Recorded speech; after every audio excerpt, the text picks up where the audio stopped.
Only a few buildings remain standing in the small Kentucky town of Dawson Springs. Lilia Luciano is there. 2-month-old Oakland Coon is among the youngest known victims. Her grandmother, Audrey Carmen, remembers little Oakland as precious.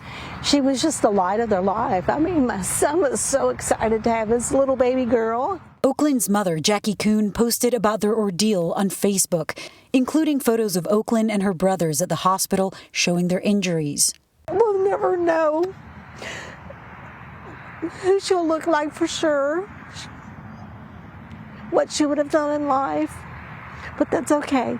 Her family sheltered inside a bathroom as the tornado ripped through town. Overnight, Jackie revealed the tragic news as she held her baby's hand, saying, "At least I'll know who will be watching over you up there for me. My dad. God, this doesn't seem real." At least 17 people were killed in Hopkins County. Drone footage shows the path of destruction, uprooted trees, cars tossed like toys, and demolished buildings, changing the landscape of this small community of 2,700 people. It just moved everything. There's nothing left at Lacey Duke's home. The house started shaking. We heard stuff hitting. And the next thing we know, it was just gone and we were in it. They were hidden in here. The Dukes found cover in a small storm cellar. What were you thinking at that point? That we were going to die. I don't know what else to tell you. I thought we were going to die. One of the cats here. As the Dukes searched for their cat through the rubble, Lacey's little sister says she's grateful to be alive. The people that lost their family, it's really sad because they lost people they knew.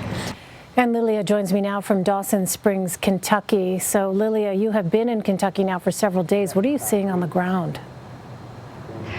Well, it differs depending on where we go. We started our journey in Bowling Green, where most of the damage that we observed was an urban area. We saw a lot of destroyed homes. We met some survivors. We met survivors who made it out on time. We met people who endured the horrible conditions of the tornado right there, hunkered down in their bathroom. And we met people who were looking for answers as to where their neighbors were. We know that in that area, almost a dozen people died. Now we shifted to the area of Dawson Springs, and it's quite a different town. It's less urban, it's more rural. What I've read is that 75% of the town was completely wiped out, and that's exactly what it looked like. A lot of trees that were uprooted.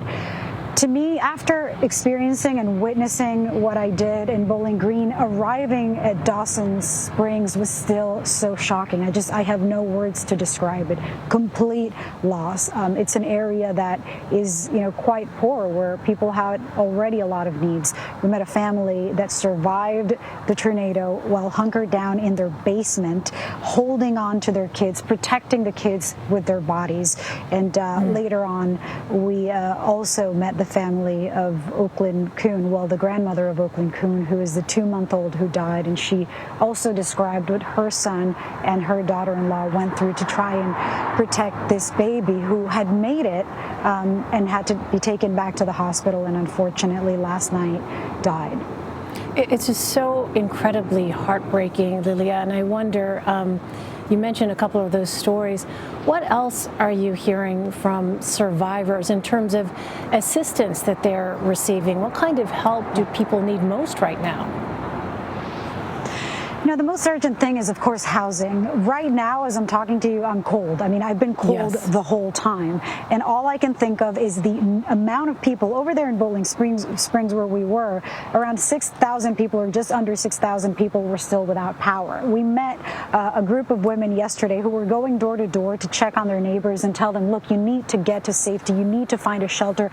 Don't stay home. People didn't want to leave their homes, the ones who had still homes to stay in. And so there's so much need. There's also been people staying at, I understand, national parks that are open for victims. I haven't been there yet. I'm hoping to get there tonight to figure out, what the situation is there. If they're camping, are there tents?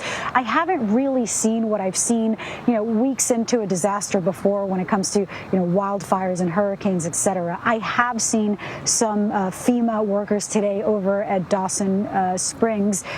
We've seen a lot of local help. But the thing that really struck me is the amount of volunteering, the amount of neighbors coming around. Today I met a group from Patuca, which is a town that's quite nearby to Dawson Springs and to here where we are in Madisonville. Two men and a woman who get together with a group of other friends, and they've been doing it for disasters and floods in the past, and they have a smoker. And they came to the house where we were interviewing this family that had lost everything and offering barbecue. So it's not just, people offering water, but actual just people making food for their neighbors. I've heard from people who say, I stayed at a shelter, now I'm staying at a hotel because somebody's paying for my hotel. I can't even tell you, the amount of crowdfunding that's going out there, the amount of messages that I get from people asking, hey, can you connect me with that family? What's their GoFundMe? That kind of thing. Because really here locally, across the state, across the nation, everybody really wants to help, and they're coming together. Still, the federal assistance is needed. President Biden is going to be here on Wednesday touring the areas that have been impacted.